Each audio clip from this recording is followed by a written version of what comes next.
Good morning, guys. Happy Friday. Today, we're going to continue our African animal research.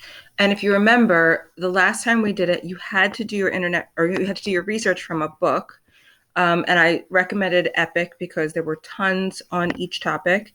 So today, we're going to do almost the same thing, something very similar, except today it's going to be from the internet.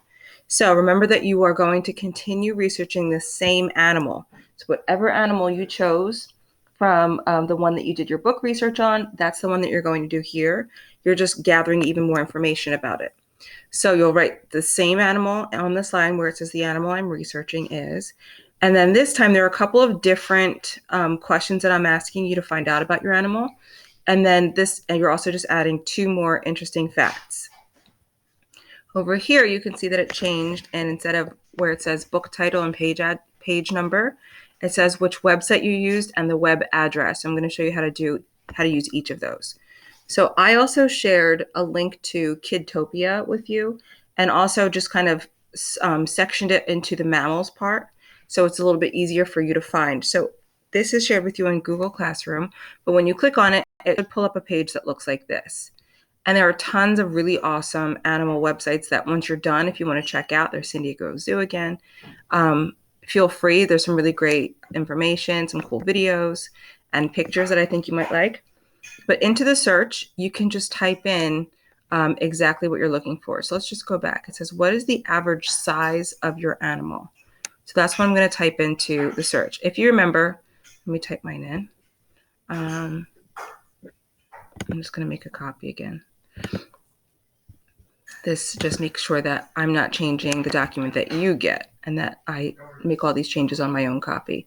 So I'm going to type in, what is the average size of, and if you remember the animal that I was researching, I was looking up information on a gazelle. What is the average size of, a gazelle? Question.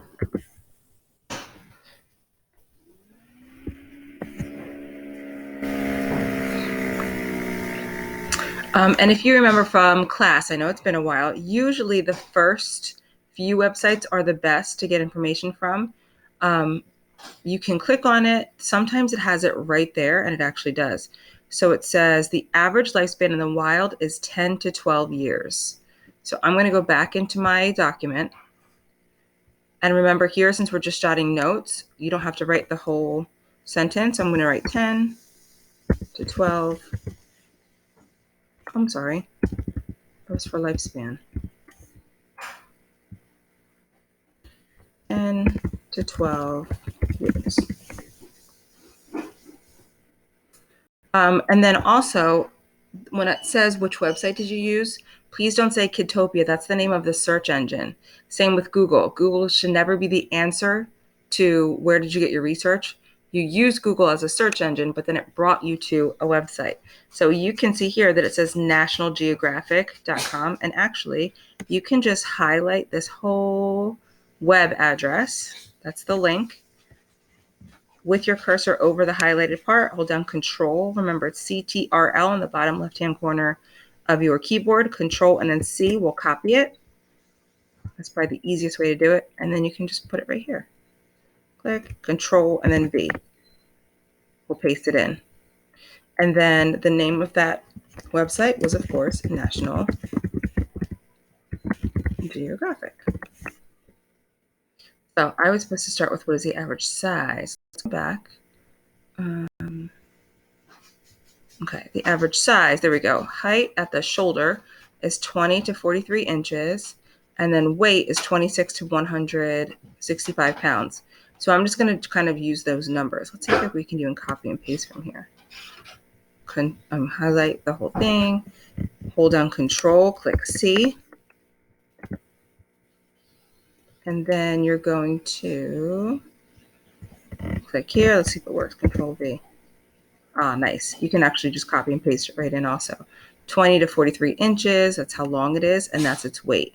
So we use that same website.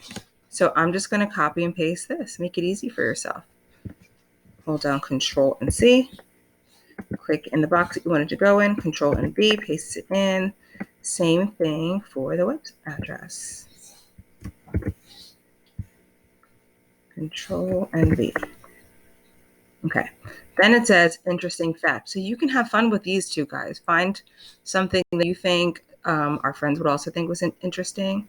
I'm going to click on that link and just see where it takes us, because it's going to give us some more information where I think I might find some fun and interesting facts. So let's check this out.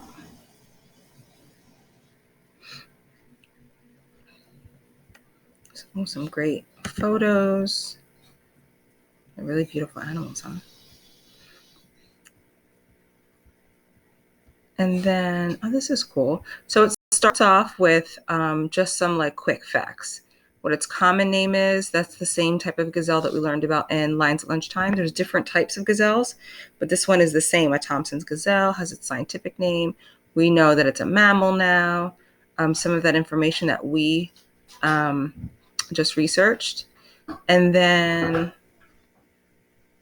here they have kind of like a narrative about like how they live in herds or life in the open plains, things like that. So you would just go through and read and try and find some cool information. So I'm just going to quickly, it says gazelles are nimble and beautiful animals with a variety of stripes and markings that accentuate their tan buff coats and white rumps.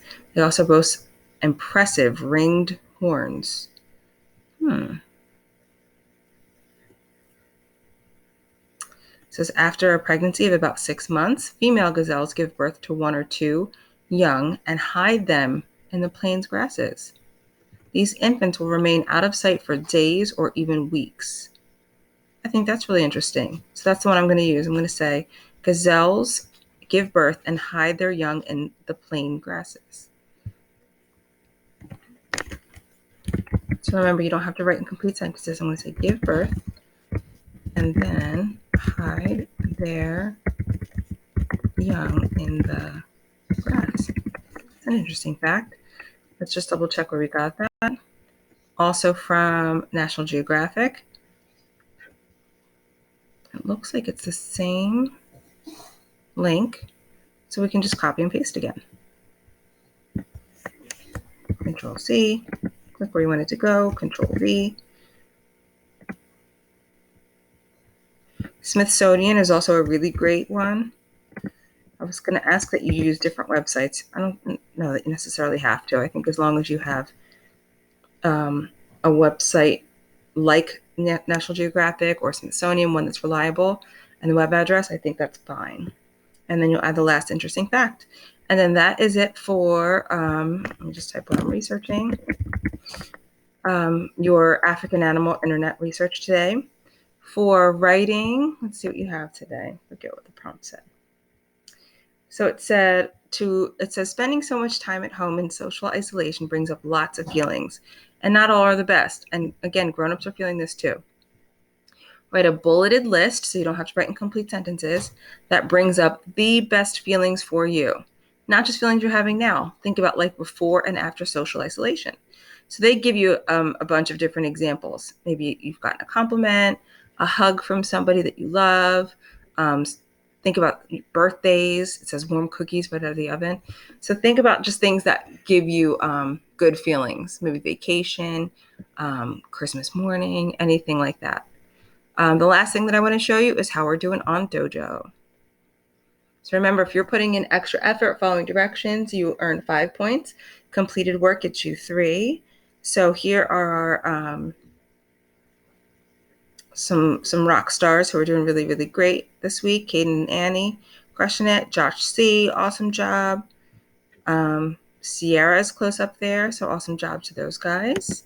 We'll be getting a little something special next week. And let's check out homeroom class. Aria still doing an awesome job. Hannah with 35. Milani with 30. Neve B with 26. So a lot of you are up there. Jakayla also with 26 and Shamar with 27. So keep up the great work. I'm really, really proud of the effort that you've been putting in. So please make sure that you do your best every single day. All right. Can't wait to see your work. Have an awesome weekend.